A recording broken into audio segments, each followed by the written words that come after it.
एक देश में दो विधान, दो प्रधान और दो निशान नहीं चलेंगे। ये केवल एक नारा नहीं, बल्कि राष्ट्र की एकता और अखंडता के लिए डॉक्टर श्यामा प्रसाद मुखर्जी जी का दृढ़ संकल्प था। महान शिक्षाविद, प्रखर राष्ट्रवादी विचारक, भारतीय जनसंघ के संस्थापक और करोड़ों भाजपा कार्यकर्ताओं के प्रेरणा स्रोत डॉक्टर श्यामा प्रसाद मुखर्जी जी के बलिदान दिवस पर कोटिशः श्रद्धांजलि। तो माननीय जवाहरलाल नेहरू जी की सरकार में जब अंतरिम सरकार 1947 में बनी थी, तो उस सरकार के अंदर वित्त मंत्रालय डॉक्टर श्यामा प्रसाद मुखर्जी ने और मात्र कुछ ही समय में छोड़ दिया। तो उनका कहना था कि देश एक है तो निशान एक होना चाहिए तिरंगा।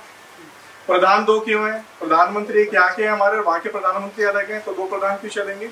और तीसरा कि विधान, जो संविधान सबके लिए बराबर है, तो 370 यहाँ क्यों?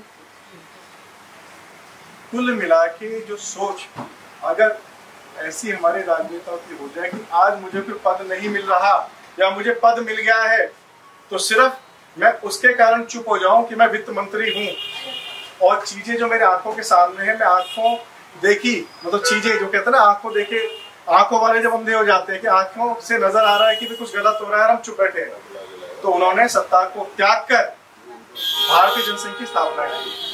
तो भारतीय जनसंघ की स्थापना करने के बाद जब उन्होंने जम्मू कश्मीर के अंदर 370 हटाने के लिए, झंडा तिरंगा लहराने के लिए जब वो वहां पहुंचे तो उनको बंदी बना लिया, जेल में डाल दिया।